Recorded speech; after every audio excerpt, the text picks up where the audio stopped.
A few months ago, Acura unveiled the next generation Integra, a follow-up to one of the most legendary tuner cars of all time. The Integra name means so much to so many people. A few of my favorite videos we've made on this channel are all about the Integra. So what did people think of the new one? Ugh. Yikes. A lot has been said about the new Integra, but not about Acura as a whole. So today we're going to explore the company's current strategy for staying relevant and answer once and for all, what's going on at Acura?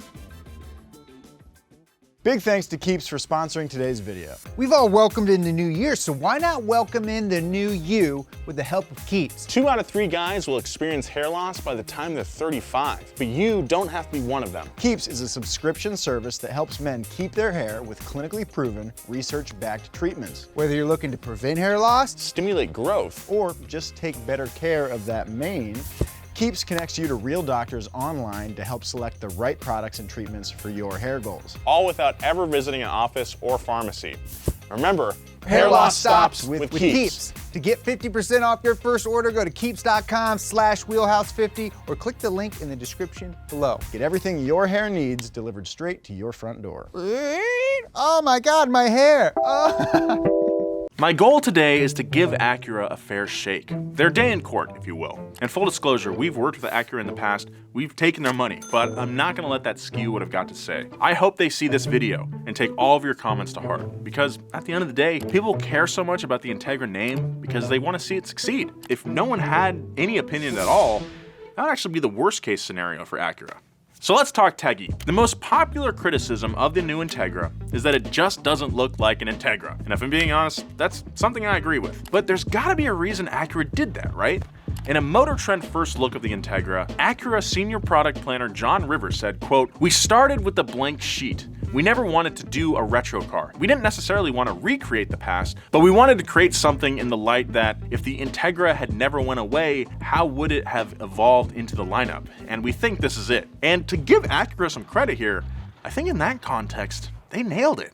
The Integra was canned in the US in 2001. Introduced in 1985, the sporty sedan was a more luxurious and stylish take on the Honda Civic platform. The third generation Teggy is probably the one people are referring to when they say the new one doesn't look like the old one, and it's pretty sick. The Integra was replaced by the new RSX in 2002, which was later discontinued in 2006. America didn't see another Acura sports compact until 2012 with the introduction of the ILX. It should be mentioned, all of these cars were all luxurious, stylish takes on the Honda Civic and should all be considered Integras, in spirit at least. In fact, the only reason the RSX wasn't called an Integra was because Acura changed their naming system from real names like Integra and Legend to RSX and RL respectively. But over in Japan, the RSX was just the 4th gen Integra. But the Integra is just one piece of the Acura puzzle. What's the car's role in Acura's grand strategy? Acura was the first Japanese luxury brand on American soil, beating their biggest rival Lexus by 3 years. The value proposition for Acura was that they could match the Germans in material and build quality,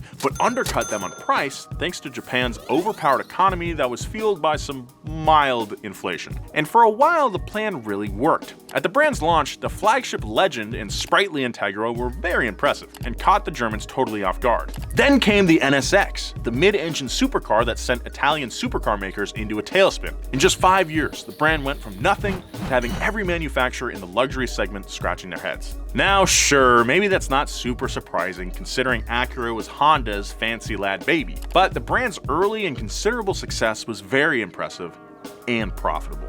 Should we look at a graph? Actually, don't answer that. I spent way too much time looking at Acura's sales numbers compared to their competitors for you to say no. Plus, it tells the story. In Acura's first year, they sold almost as many cars as Audi. Then, in 1987, they sold a lot more cars than Audi and BMW and Mercedes. It's amazing. You can see on the graph that as soon as Acura went on the market, the German luxury brands started to fall off. Every time we talk about Japanese luxury brands on this channel, I feel like I have to bring up the voluntary export restraint that the US government requested of Japan in 1981. This limited the number of cars Japan could import, which incentivized them to come up with more expensive models to make up the lost revenue. But this wasn't the only reason Honda came up with the Acura idea. The development of the Legend actually predates the Acura brand. Now that Honda had this bitchin' luxury sedan, they weren't sure if buyers in the US liked Honda enough to spend more money money on it than a comparable Accord. Honda US also worried that Honda dealers would promote the Legend so much that it would take sales away from the cheaper, best-selling Accord. Those three factors are what led to the creation of Acura. A new name and organization sidestepped the potential issues, and as we know from the graph, it worked for about 10 years. Like it or not, the new Integra is an essential, fundamental, even integral piece of Acura's strategy going forward. But why do they need it today if things started out so good for the company?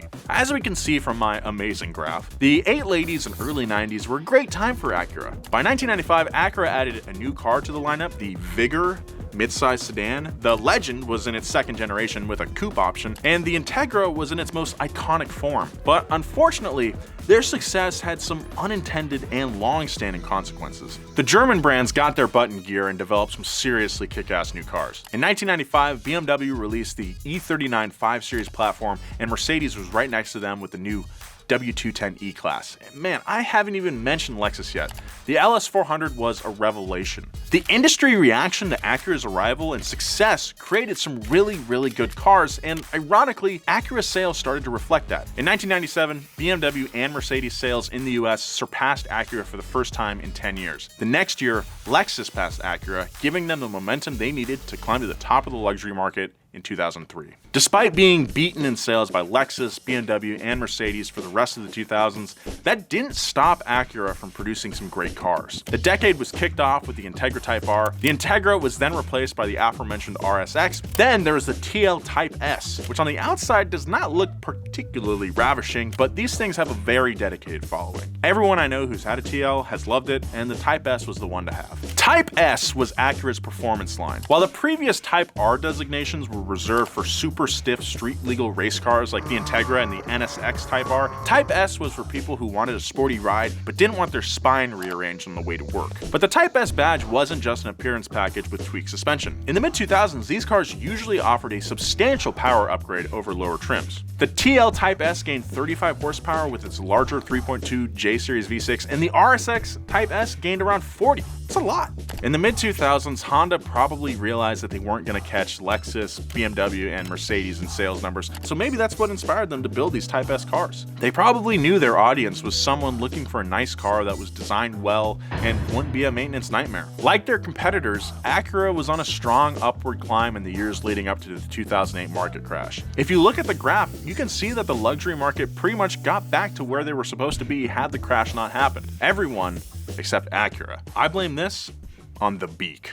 The beak is, in my opinion, one of the biggest styling blunders in automotive history. In just 1 year, the TL went from looking like this to this.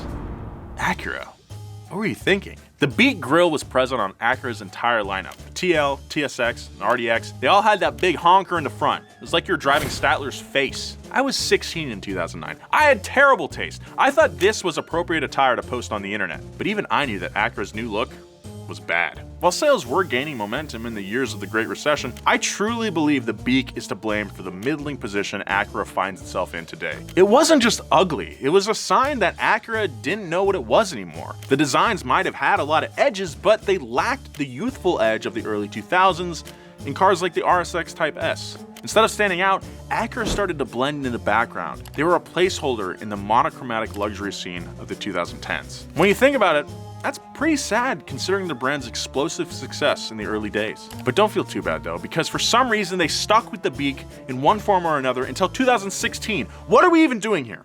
Guys, come on. So, where does that leave the brand today? Well, Acura finally got rid of the beak in 2017, following the release of the second-gen NSX, another car that made a ton of drama online, mind you. And the sales numbers? Well, they leveled out. If it wasn't for the freaking pandemic, I think Acura could have made back some lost ground. But even in 2019, the brand knew they had a lot of work to do. Look, they're not stupid. They had access to the same numbers I do. Way better numbers, probably. The only luxury brand they were beating was Infiniti. So in August of 2019, Acura gave us a glimpse of the brand's immediate future with the Type S concept. This sedan concept is honestly stunning. It has presence, it's aggressive without being over the top. In the press release for the concept, Acura explains why they built it, quote, representing a fundamental step forward, fulfilling Acura's return to precision crafted performance, which started with the debut of the second generation NSX. The Type S concept sets the stage for reintroducing Type S performance variants to the Acura lineup after a decade hiatus, and will heavily influence the character of the upcoming second generation TLX Type S. And hey, they weren't lying. The production TLX Type S on sale today looks pretty much identical. Good looking car. The MDX SUV and NSX supercar are both available in Type S trim, but what does that mean? Is it just a marketing ploy? We've talked about badges that don't mean anything on this show before, but fortunately, Acura is doing their due diligence here. The TLX Type S is more than a second faster to 60 than the base TLX at around 5 seconds depending on who you ask. At the time of this recording, the RDX Type S hasn't been tested yet, but I'm willing to bet that it's faster than the base as well. The NSX Type S boasts a bigger hybrid battery from Mopower to the 3 electric motors, and the V6 is now outfitted with the turbos from the IMSA Champion GT3 car. The result is 600 combined horsepower. Can I get a clip?